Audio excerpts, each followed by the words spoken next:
नमस्कार दोस्तों, ocean network में आपका स्वागत है। मैं हूं ओमकार चौधरी। सिर पर पगड़ी, काला चश्मा और गोरखपुर में योगी आदित्यनाथ जमकर के होली खेलते हुए दिखाई दिए।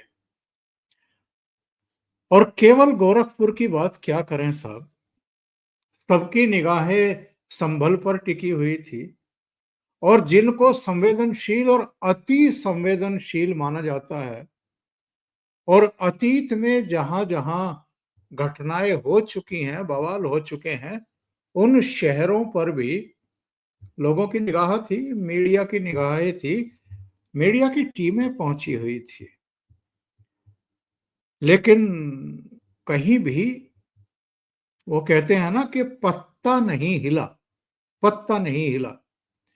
शाहजहांपुर में एक छोटी सी घटना कुछ हुई है, लेकिन उसको भी प्रशासन ने, पुलिस ने उसी समय काबू कर लिया और वो एक शरारत भर थी।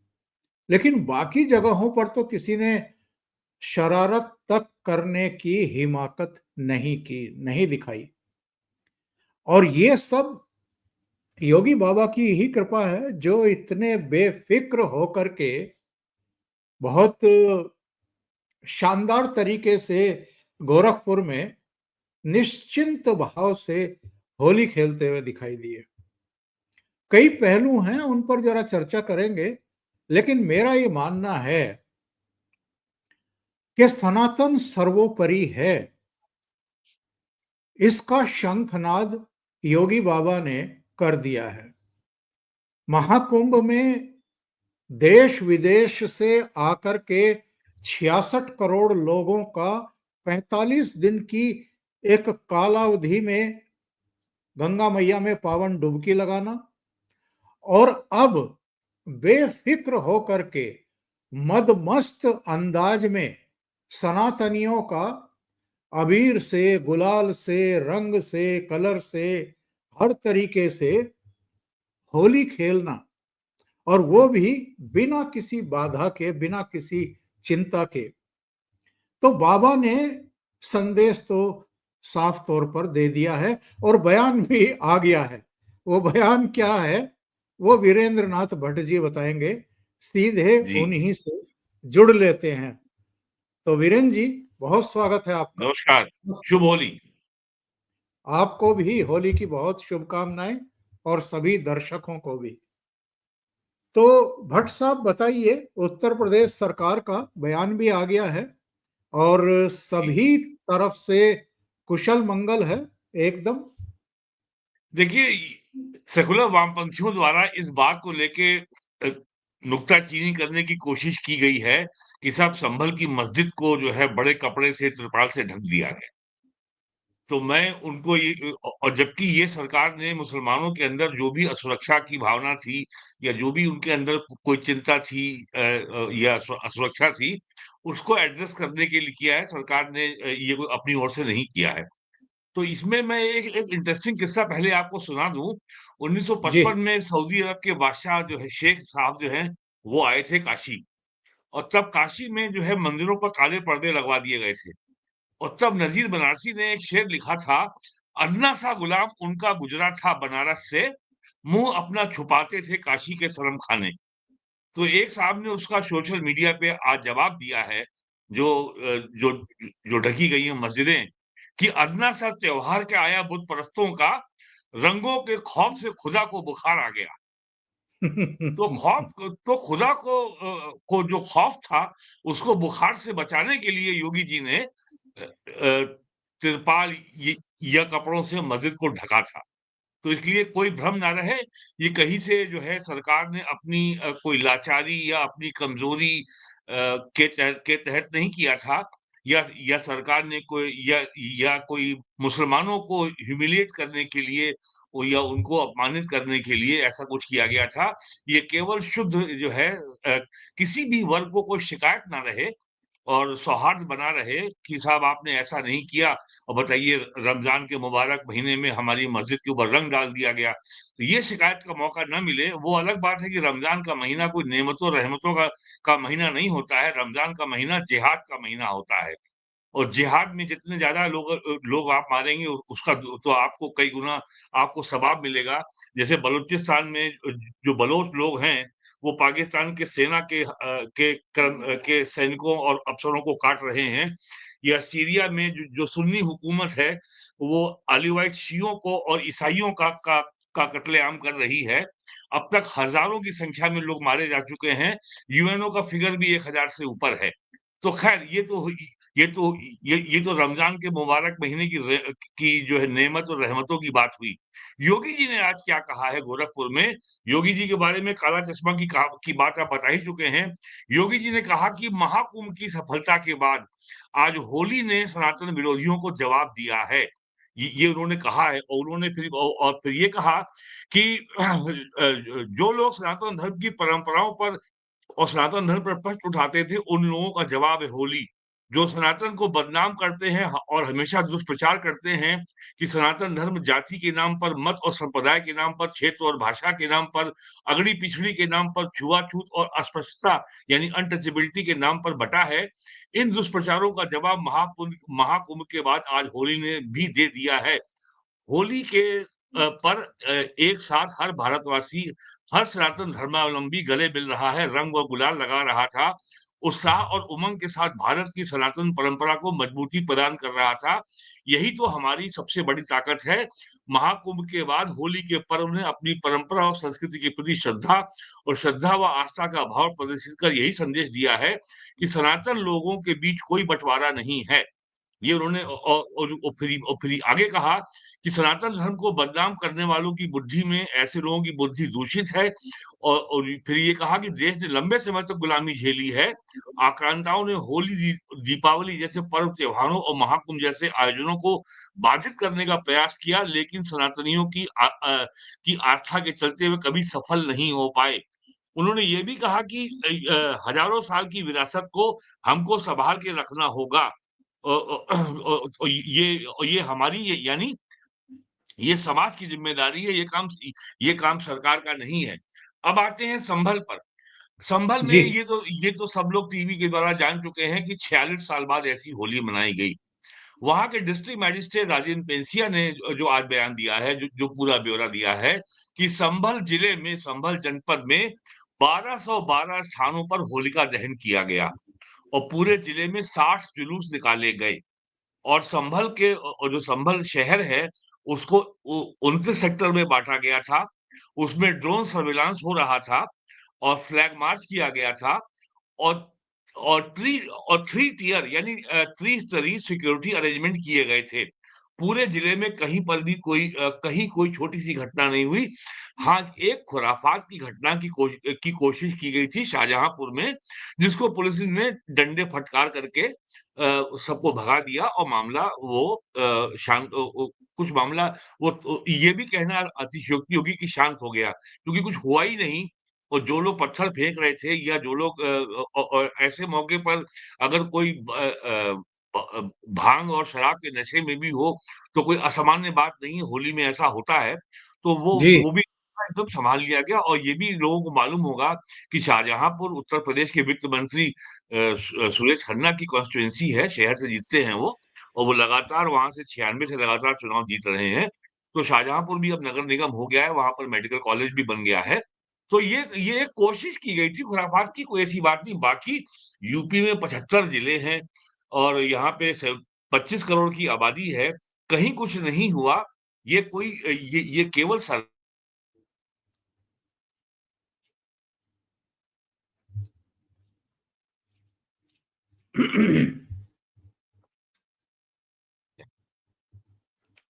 चौधरी साहब जी जी आपकी आवाज आ रही इसमें है। जी, इसमें अलतकैया भी है कि जब जो है जब काफ़िरों की ताकत ज़्यादा हो जाए, तब जो है समझौता कर लो, राम-राम कहो। जो कि एक इस्लामिक कॉन्सेप्ट है कि दारुल हर्ब में कैसे रहा जाता है। तो आज कुल मिलाकर के होली बहुत शानदार गुजरी। लखनऊ का अपना पारंपरिक जुलूस है, जो कि जहाँ मुस्लिम आबादी ज़्यादा है, पुराने शहर में, चौक में, वहाँ एक ज़माने में लखनऊ के बहुत पुराने बीजेपी के नेता स्वर्गीय लालजी टंडन उस जुलूस को लीड करते थे। अब उनका देहांत हो गया है। तो वो जुलूस आज भी निकला। उस जुलूस में डिप्टी चीफ मिनिस्टर, जो स्वयं लखनऊ के पुराने लखनऊ की एक असेंबली सीट से विधायक हैं, वो उसमें शामिल थे, लखनऊ वेस्ट सीट से एमएलए हैं, और लखनऊ के ही निवासी और डिप्टी चीफ मिनिस्टर रह चुके, जो इस समय राज्यसभा के मेंबर हैं, डॉक्टर दिनेश शर्मा, वो दोनों लोग इस जुलूस में शामिल थे। बहुत लंब और जैसे कि परंपरा है, बहुत बढ़िया जुलूस निकला। तो कहीं पर भी कोई तनाव नहीं था, बस केवल संभल के सीईओ को अनु चौधरी के बयान को लेकर के विपक्षियों ने जो उसको तिल का ताड़ बनाने का प्रयास किया, और उस अवसर को लेकर के भड़काऊ बयान दिए गए। आम आदमी पार्टी के लोगों ने दिए, समाजवादी पार्टी के लोगों ने दिए, बिहार की राष्ट्रीय जनता दल के लोगों ने भी बयान दिए, राम गोपाल यादव ने भी बयान दिए। जबकि कोई ये नहीं बता पाया कि अनूप चौधरी ने अगर ये कहा कि साल में 52 बार शुक्रवार आता है और 1 बार होली आती है, तो भाई अगर आपको होली पे रंग से आपत्ति है, तो घर से बाहर मत निकलो। इसमें अनुज चौधरी ने कौन-सी आपत्तिजनक बात कह दी, नहीं, उस व्यक्ति ने परेशानी भली भांति देखा। परेशानी परेशानी इनको ये है कि आज तक ये बात कोई कहने की हिम्मत नहीं दिखा सका। जी, तो ये पॉलिटिकली इनकरेक्ट बात कहने का साहस, और पॉलिटिकली इनकरेक्ट बात कहने का, यानी एलिफेंट इन द रूम को एड्रेस करने की शुरुआत तो योगी आदित्यनाथ ने की है।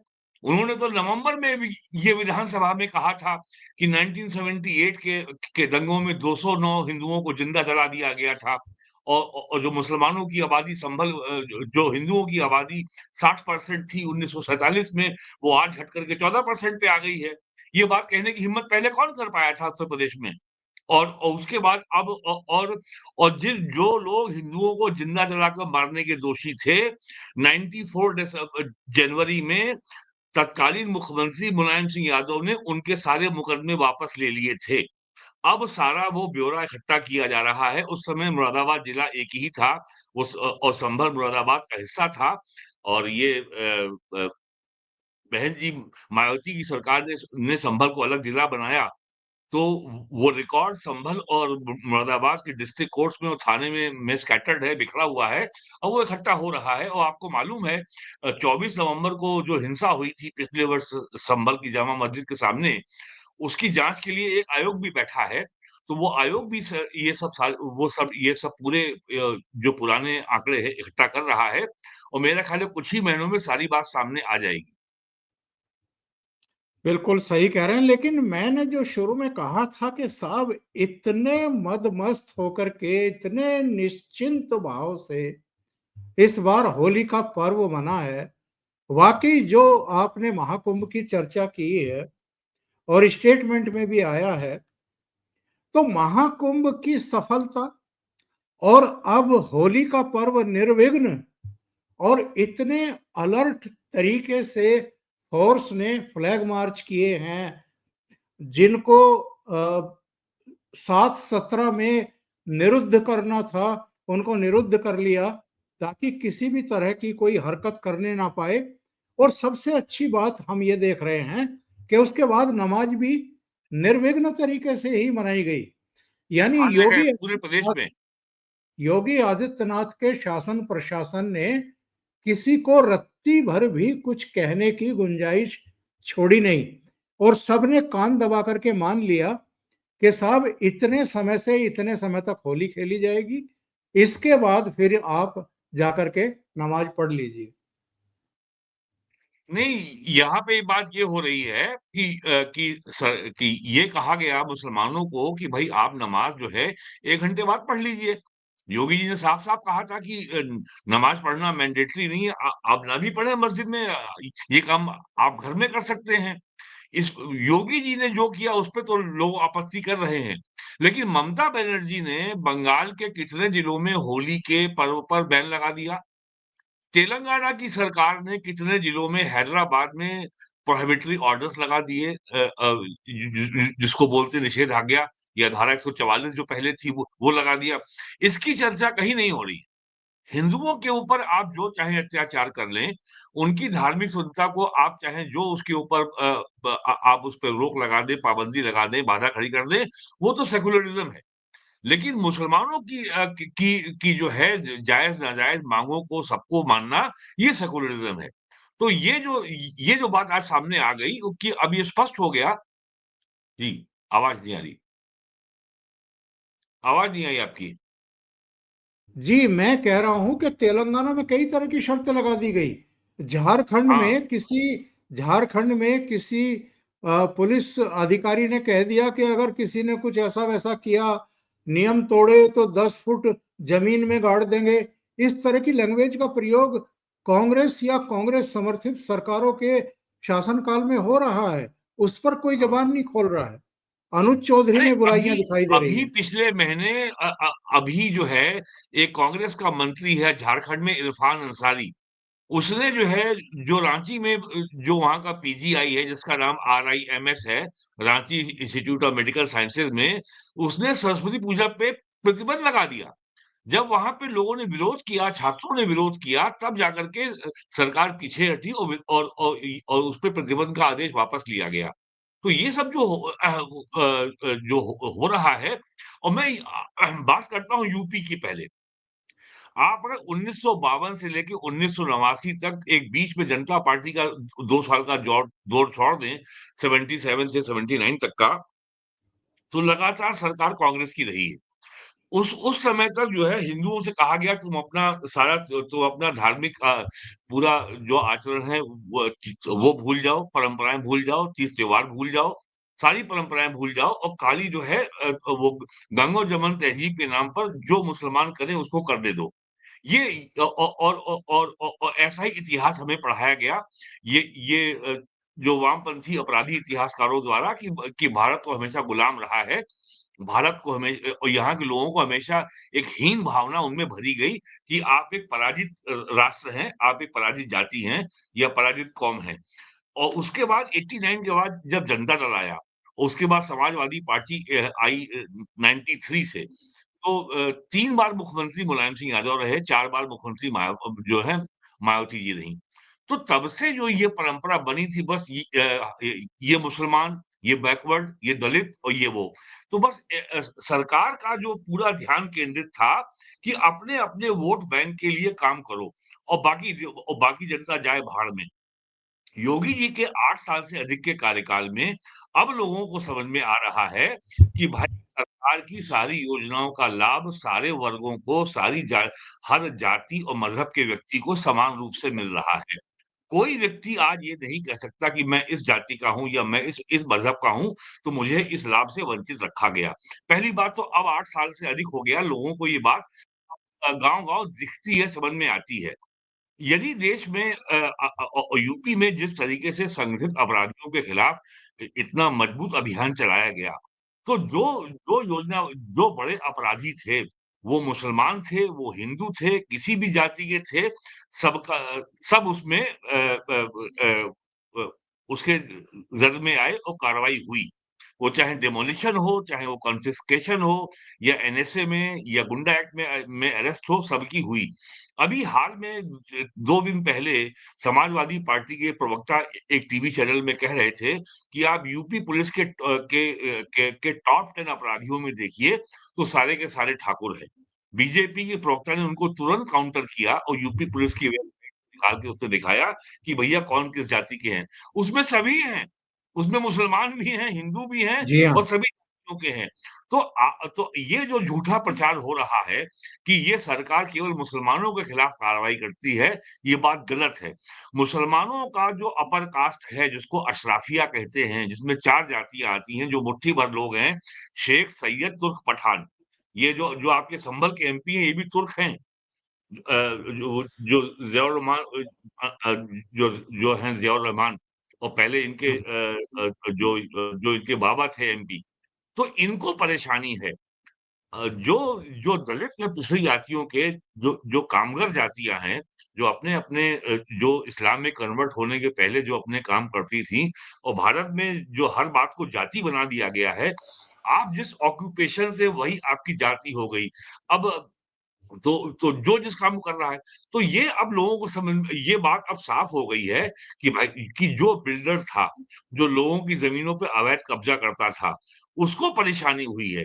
जो गो तस्करी करता था, जो गो हत्या करता था, जो गाय का मीट काट के बेचता था, उसको परेशानी हुई है। लेकिन जो दर्जी है, जो नाई है, जो बुनकर है, जो जुलाहा है, जो सब्जी वाला है, उसे क्या परेशानी है भाई? जो तो ये पसमानदा जो है, जो पसमानदा है वो हाँ, तो खुश है। जो पसमानदा है। तो ये जो फेक नैरेटिव था वो जो है अब लगातार बस्ट हो रहा है और वो बात आज भी सामने आ गई। भई मुसलमानों को नमाज़ पढ़े क्या दिक्कत है? सरकार से क्या सरकार का दायित्व तो है कि वो हर इलाके में, पूरे प्रदेश में, हर जगह कानून व्यवस्था, पब्लिक ऑर्डर को एन्श्योर करेगी। वो सरकार ने किया। यदि नमाज़ पढ़ने में कोई आपको बाधा आती है, कोई असामाजिक तत्व आपके राह में कोई विघ्न खड़ा करते हैं, तब आप सरकार पे प्रश्न चिन्ह खड़ा कर सकते हैं। लेकिन जब पूरे प्रदेश के 75 डिस्ट्रिक्ट में ऐसी कहीं कोई सूचना पिछले 8 साल में एक भी घटना नहीं हुई, जहाँ मुसलमानों को अपने मज़हबी जो उनके फ़र्ज़ पूरा करने में कभी कोई बाधा आई हो। तो आप सरकार के ऊपर किसी जाति, मज़हब के विरोधी होने का आरोप आप लगाते रहिए। आप लगातार चीखते रहे कि साहब संविधान खत्म हो गया, आरक्षण लेकिन खत्म हो गया, क्या हुआ उसका? वीरेन जी, देसी ये ऐसी आरोप रहेगा ये कि कोशिश तो बहुत की गई थी इससे पहले भी और कुंभ के दौरान भी कि सरकार को बदनाम किया जाए और एक वर्ग को भड़काया जाए, और वर्ग को इसलिए भी भड़काने की, उकसाने की कोशिश की गई बयानबाजी करके कि साहब मस्जिदों को क्यों ढका जा रहा है, पुलिस के फ्लैग मार्च क्यों हो रहे हैं, इनको 7/17 में निरुद्ध क्यों किया जा रहा है। तमाम तरह की बातें कही गई थी उनको उखाड़ने के लिए, उकसाने के लिए। और मुझे लगता है कि इन लोगों के ये टेस्ट केस थे जो फेल कर गए। और अभी चूंकि वक्फ संशोधन बिल भी पार्लियामेंट में आना है, तो ये उसके लिए भी एक माहौल बनाने की कोशिश करके देख रहे थे कि लोग क्या रेस्पॉन्ड करते हैं। देखिए जब से केंद्र में मोदी जी की सरकार बनी है 2014 में और जब से योगी जी आए उत्तर प्रदेश में 2017 में, तब से समाजवादी पार्टी के लोग जनता के बीच में जा जाके और निजी बातचीत में केवल मुसलमानों को ही मुद्दा बना के रखते हैं। और ये अपने लोगों में और मीडिया में बातचीत में कहते हैं कि मुसलमान डरा हुआ है। अगर मुसलमानों में असुरक्षा की भावना नहीं होगी, अगर मुसलमान समाज तनावग्रस्त नहीं रहेगा, तो फिर समाजवादी पार्टी का भविष्य क्या रहेगा? अगर अगर मुस्लिम सोसाइटी अगर कांस्टेंट स्टेट ऑफ टेंशन की स्थिति से बाहर रहेगी और सरकार का और जो कुछ भी डेवलपमेंट हो रहा है और जो भी सरकार से जो कल्याणकारी योजनाएं हैं और जो भी सरकार जो है नागरिक के कल्याण के लिए कर सकती है और कर रही है और उसको उसका लाभ मिल रहा है, तो फिर समाजवादी पार्टी की समस्या पैदा हो जाएगी ना। आजम खान 2 साल से ऊपर हो गया जेल में है। क्या रामपुर में कोई कोई मुसलमान उनके जेल में जाने से परेशान है? आज़म खान ने रामपुर में अगर 100 लोगों को परेशान किया होगा, तो उसमें 99 मुसलमान ही थे। तो वो काम योगी ने नहीं किया है। कहाँ मुसलमान परेशान है आज़म खान के जेल में जाने से? और अब उनकी जगह जो मौलाना नदवी जो दिल्ली की मस्जिद के इमाम हैं, वहाँ से एमपी हैं ना वो। तो इसलिए और महाकुंभ गुज़र गया, होली गुज़र गई और आने वाले 2 हफ्तों में 30 या 31 मार्च को ईद होगी। ईद भी गुज़र जाएगी।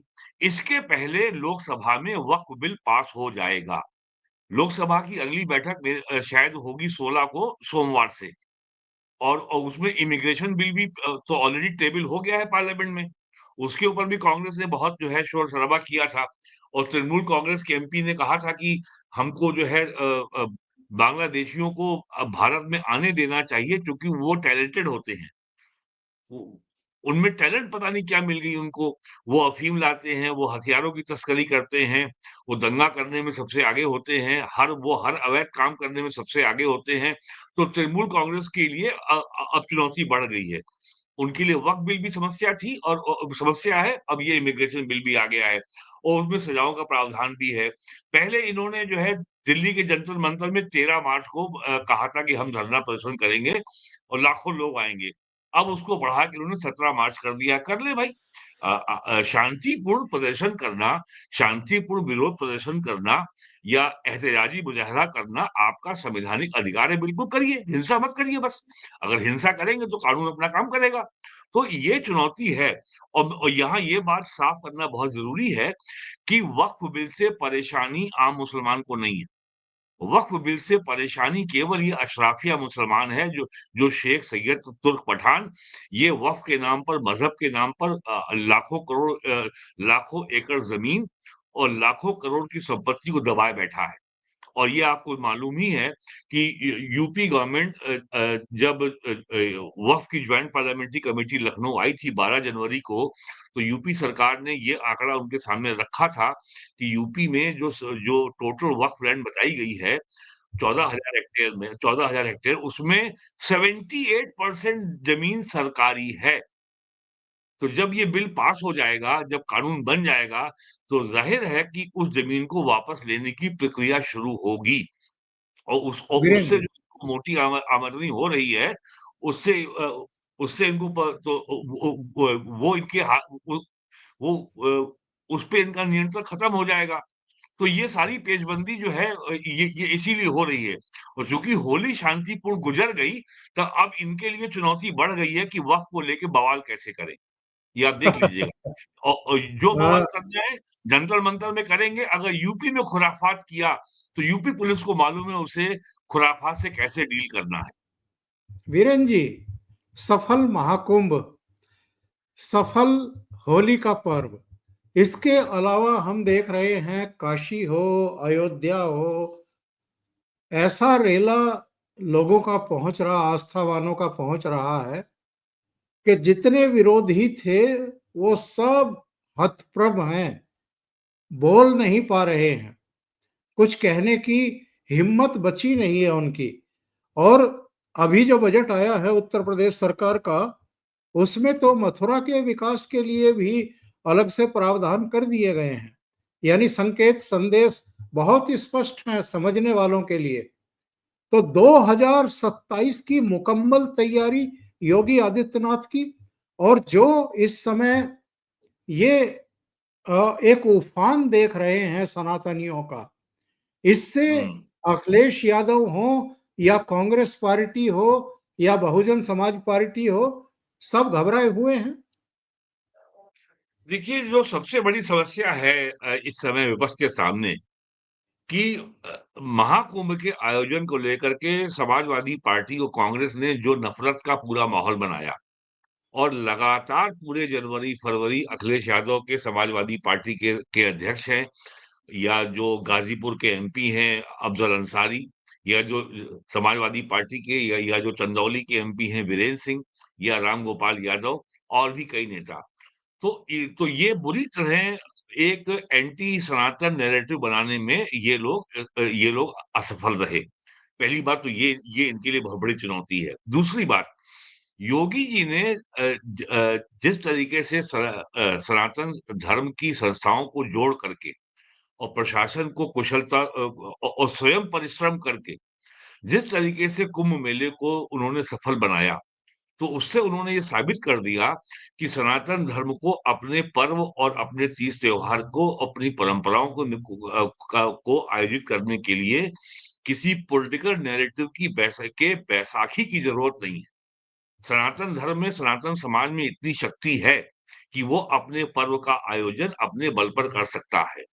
और इसमें प्रधानमंत्री आए, राष्ट्रपति जी आईं, उपराष्ट्रपति आए, 100 देशों के राजदूत आए और 1 लाख से ऊपर विदेशी भी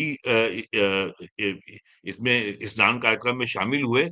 तो जिसने और इस पर्व ने जिस तरीके से ग्लोबल लेवल पर इंडिया की जो सॉफ्ट पावर की इमेज है, उसको जो प्रोजेक्ट किया, जिस तरीके से कांग्रेस के ज़माने में अंग्रेज़ों ने, वामपंथियों ने और ये जो वेस्टर्न पावर्स ने इंडिया को ये प्रोजेक्ट किया था कि यहाँ तो केवल भूख है, भुखमरी है, गरीबी है, माल न्यूट्रिशन है और यहाँ तो केवल साँप और सपेरे रहते हैं।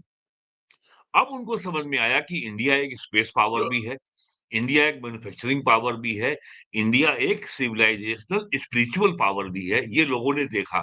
ये उनको विश्वास ही नहीं हो रहा था कि जितनी पूरी यूरोपियन यूनियन की आबादी है, 50 करोड़ से कम, पूरे उससे ज़्यादा लोग एक स्थान पे एकत्र हो गए और केवल कुछ हज़ार पुलिस वाले हैं, उनको लिए।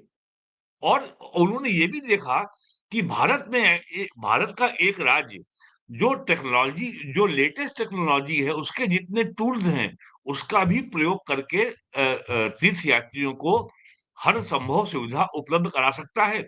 आर्टिफिशियल इंटेलिजेंस है और ड्रोन सर्विलांस है, सीसीटीवी कैमरास हैं, कंट्रोल रूम है, वहाँ पे हॉस्पिटल बना था। ये सही है कि एक एक दुखद घटना हुई, उसमें 30 लोगों की उसमें जान गई। तो जहाँ पे 66 करोड़ लोग आएँगे, जहाँ पे जो है यूपी से मध्य प्रदेश की ओर, झारखंड की ओर और जो प्रयागराज में जो जितने भी हाईवे आते हैं, हर तरफ जाम था। 3-3 सौ किलोमीटर लंबा जाम था, जो दुनिया में ऐसा कभी नहीं देखा गया। तो ये सब जो हो गया और उसके बाद जो होली का सफल आयोजन हो गया, कहीं कोई जो है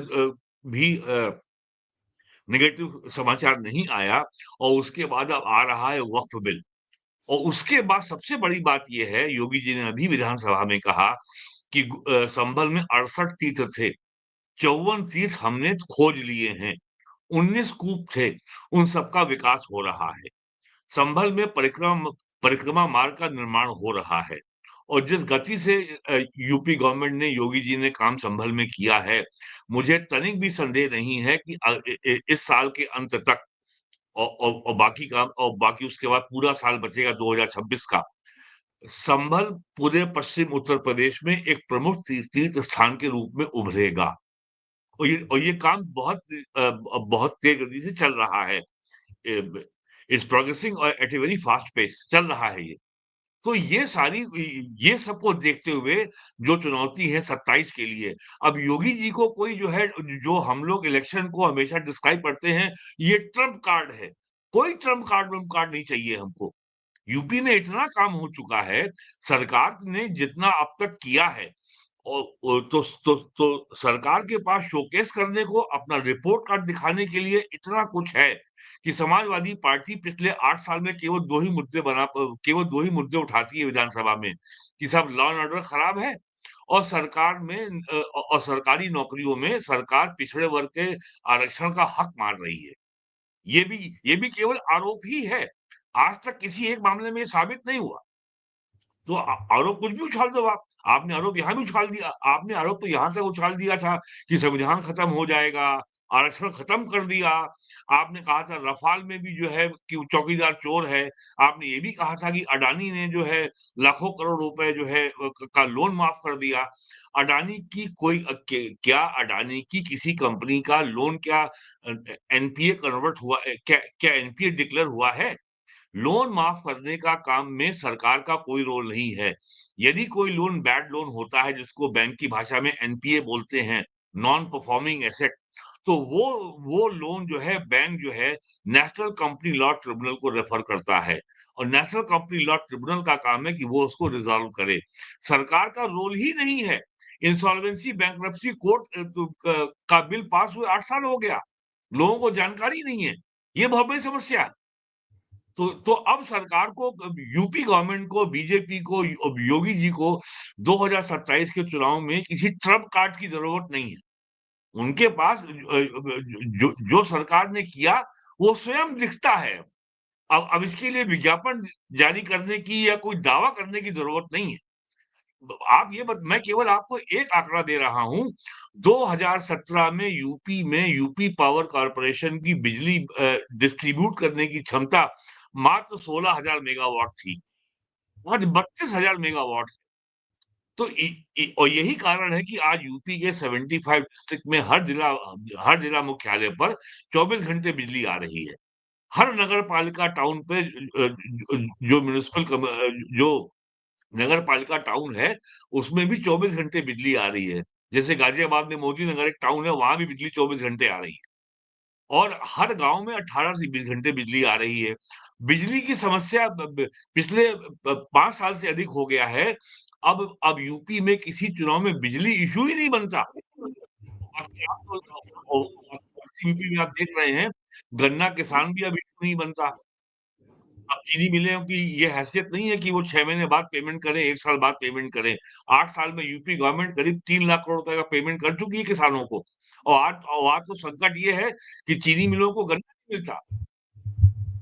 अ, उ कि औ कि उनको चीनी बनानी है, उनको एथनॉल बनाना है।